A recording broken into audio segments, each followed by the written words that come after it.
I was doing some back to school shopping the other day with the kiddos, and something caught my attention that I really wanted to share.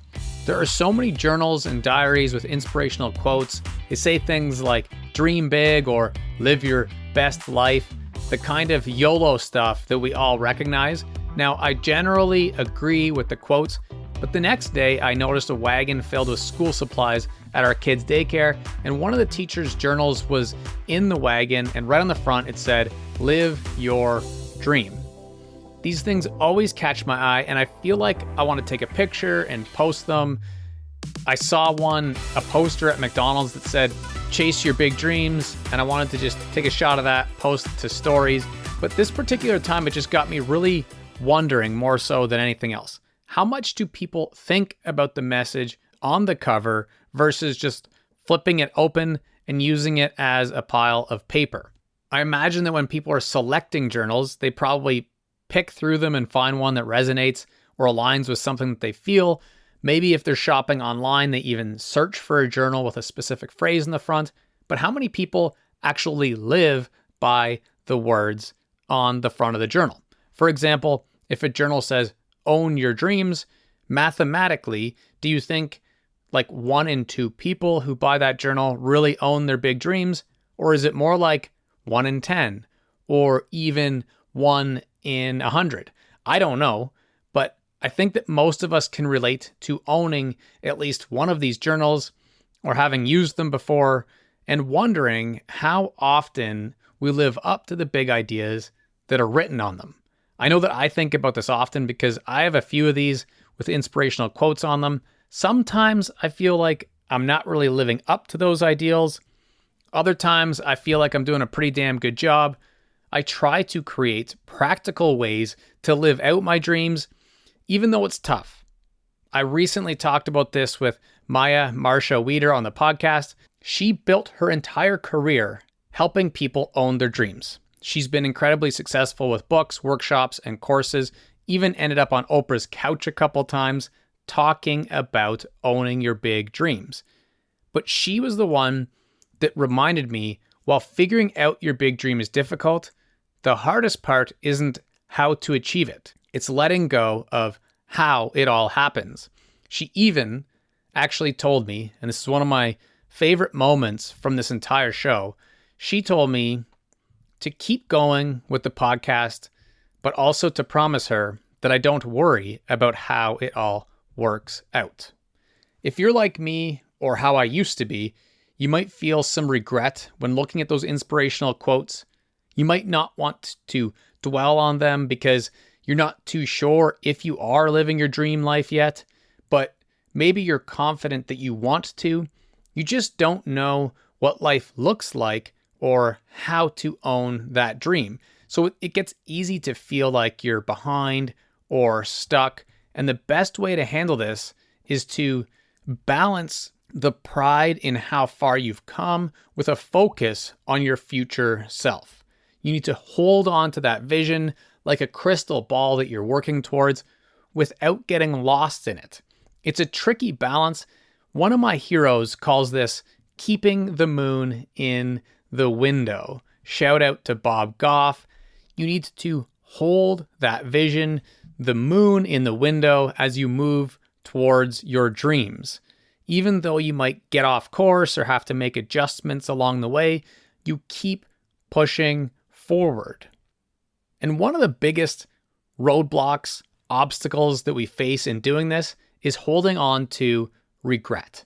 Whether it's regret over past experiences or missed opportunities, it holds us back.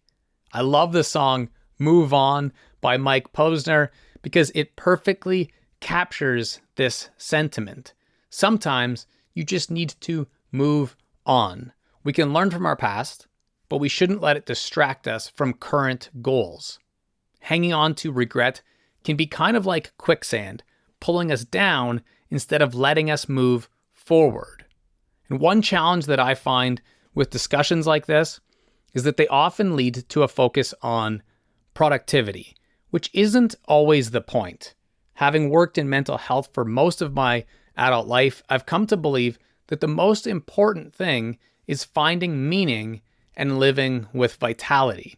fun, and productivity are both important, but they don't have to be mutually exclusive. It's okay to slow down, appreciate how far you have come, instead of always feeling like you need to do more. If you ever feel like you're stuck or not making enough progress, one helpful exercise is to look back at where you were a year ago or even 5 years ago. Just pick some time frame in the past. You'll almost always find that you've made significant progress, even if it doesn't feel like it in the moment. But, and this is a huge but, when we try to do this on our own, it can be extremely difficult. Sometimes all we're able to identify is how we've gone in the wrong direction. And this is usually because we're just too close to our own journey to see the growth, to see perspective of the growth. So it can be powerful to ask someone else to help you recognize how far you've come. If I can help with that at all, feel free to reach out. If there's anything that I can do to help you see how far you've come, I'd love to be a part of that. Another thing that holds people back is being out of alignment with what they truly want in the first place. It's hard to celebrate progress when you're not passionate about what you're working on. If I didn't have this podcast or my book or my kids, I don't really know what the heck I would do in terms of being able to look back or have any sort of feel-good productivity, because I would really struggle if I didn't have things that I very much intrinsically cared about that were aligned with my values. And that's why it's so important to realign with your current passion, purpose, or interests and choose a new direction. If you need to pivot or completely throw something out, it's better than waiting. And this is why the topics of unlearning or the art of quitting are so valuable, because you need to know the direction that you want to head, the moon that you want to keep in your window, the crystal ball you want to work towards. Once you know that, then you just keep going, you grow, you get feedback.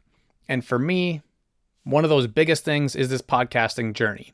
I know that I needed to improve my ability to script solo episodes and figure out the cadence and the flow of interviews.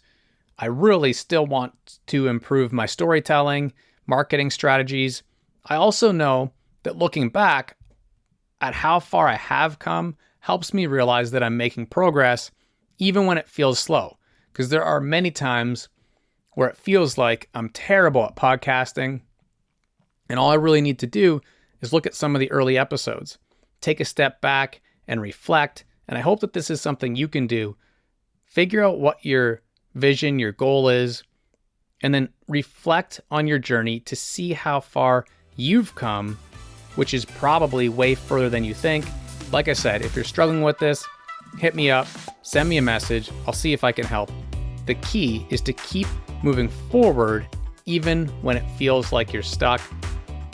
Just keep taking that next step.